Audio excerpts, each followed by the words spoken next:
Hi everyone, John Velasco here with Phone Arena. You're watching our in-depth video review of the HP Veer 4G. It's going to go on sale starting May 15th through AT&T for a 2-year contract price of only $100. It's the latest next-generation WebOS powered device from HP's camp and follows in similar fashion to the original Palm Pre just because it has that portrait QWERTY slider form factor. Let's hope that it's going to give us at least a decent WebOS experience. For starters, the HP Veer 4G is one compact and also a cute-looking device. We're really amazed at how tiny it is. It easily fits in the palm of our hands with no problem. It's constructed out of this white plastic on its sides and on the back. It does actually a great job. It doesn't pick up any dirt or debris. It always looks clean. The same thing applies to the front here with the display. It's a very minimalistic, no buttons. There's that gesture area in the middle.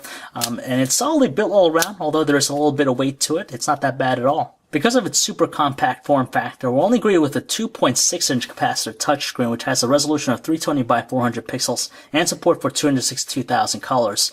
Now, our biggest complaint about it is just the size. It's just very tiny, so for things like email and web browsing, it's going to be a lot of scrolling required. You can tell here with the app panel, text is pretty detailed, distinguishable, easy to read, but with the web browsing, you probably have to zoom in more to see it. Color production looks natural and does offer some acceptable viewing angles.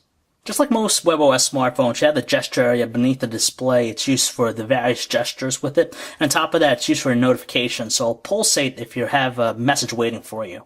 On the left side phone, you have the volume rocker. It's easy to distinguish with your finger, but it's kind of stiff when you press it down. Interestingly enough, we find a proprietary data and power connection port with the Veer 4G as opposed to a micro USB port, which we'd rather have. But basically, you snap on the cable, the USB cable like so, and has some magnets on the side, which provides a really solid and sturdy feel to it so it doesn't come off. And the same thing applies with a 3.5mm headset adapter that's included with the packaging. Meanwhile, on top, you have the dedicated power button, which is raised, has a good tactile response when you press it down. The vibrate switch. This area here houses the SIM card slot, and you have also a spot here for a lanyard.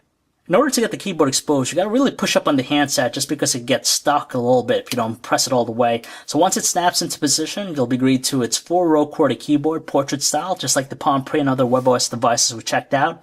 Unfortunately though, buttons are really cramped and tiny, so for speed typing with the larger fingers, it's gonna be a challenge, but luckily it does give it a really nice tactile response when you press it down. One of the nice things that we love about the HP Veer 4G is that it offers us fantastic responsive WebOS experience. As you can tell, even just switching between the various applications very quick, and even with a subtle movement, it just accurately registers everything. And this device definitely flies. There's barely any moments of any lag that we notice, and we're able to multitask with no problems at all. With its WebOS 2.1 experience, it hasn't really changed that much compared to the Palm Pre 2 that we checked out last time. You have some new items such as the Stacks feature, which allows you to organize different cards in the same area so it looks a little bit more organized. You also have the Just Type feature, which allows you to open up the keyboard, type something instantly, and it'll search for relevant content on the phone, Google, or even Wikipedia. And you have also all the core features such as multitasking elements, which allows you to mix around the cards any way you want it to. And on top of that, you have also the great notification systems with WebOS.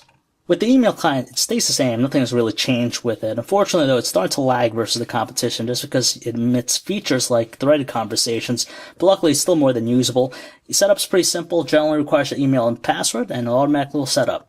One of the other highlights about the HP Veer 4G is that it's indeed an HSPA Plus device, but unfortunately in our testing, data speeds weren't all that great, and it's a little bit more on the 3G speed side. As far as complex pages go, it loads up in a good amount of time here. Our site has rendered pretty good. You have features like double tap to zoom in, but just because of the size of the display, you gotta really zoom in more to read out the text. And at the same time, pinch gestures are a little bit hard to execute just because of the limited amount of space, and you gotta do a lot of scrolling. It does display some flash content, so you do have that desktop-like feel to it. And overall, it's a decent experience. The music player is pretty much the same and displays your album cover, on-screen controls, and even some track information. If you minimize it, go to a different application, the mini player will load up at the bottom portion of the display. As far as the speaker is concerned, it's probably one of the worst that we've seen on any device, just because at the highest volume setting, it's completely muffled sounding and does crackle a lot. If you could overlook the tiny display, you'll find the video experience to be more than adequate for you. The video we have here is encoded in MPEG-4, 1280 by 720 resolution, a good amount of detail. It doesn't slow down or look choppy in its playback, and overall, it's a pretty good experience. And don't let the handset's 5-megapixel camera fool you. For starters, it lacks autofocus, and secondly, the overall quality is not that great. In outdoor conditions and great lighting, images lack any fine detail. On top of that, it has an overly sharp appearance to it. Colors on the bland side, and does have somewhat of an overexposed look. Indoors in low lighting conditions, details go down, obviously, and on top of that, images look blurry. Even worse is probably the handset's video shooting capabilities, just because its maximum shooting resolution is 640 by 480, so only VGA videos, and shoots at a consistent rate of 29 frames per second. It looks super pixelated. On top of that, it seems that exposure is quite sensitive, and overall, it just looks pretty muddy. When it comes to calling quality, it's pretty average with the HP Veer 4G. The earpiece puts out a good amount of audio, clear voices and distinguishable too, no background noise or static. Unfortunately though, on the other end of the line, our callers did say that our voice was super crackly on their end, and when we switched to using the speakerphone, it's not that great just because it's a little bit on the muffled side, and its tone's not that loud at all. Even though we managed to get by an 8-hour work shift with no problems with the battery in normal usage, heavy users will probably still want to charge the battery as much as they can. In our testing, we managed to get 6 hours of talk time in a single charge, where it's a little bit better than the 5 hours of talk time rated by the manufacturer. Unfortunately though, the 910 milliamp hour battery is kind of paltry by today's smartphone standards. Undeniably, the HP Veer 4G's super compact size is by far its most distinguishable aspect. At the same time, though, it is its biggest Achilles heel, just because for different functions such as web browsing and email, it proves to be a little bit challenging just because of the size of the display.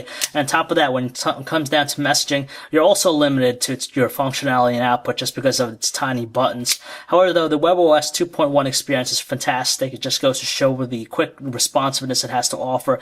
On top of that, you have all the great aspects of WebOS, such as multitasking and also its wonderful notification system. But for $100 on contract, you could do a little bit better with devices like the HTC Inspire 4G, which gives you a little bit more value for the buck.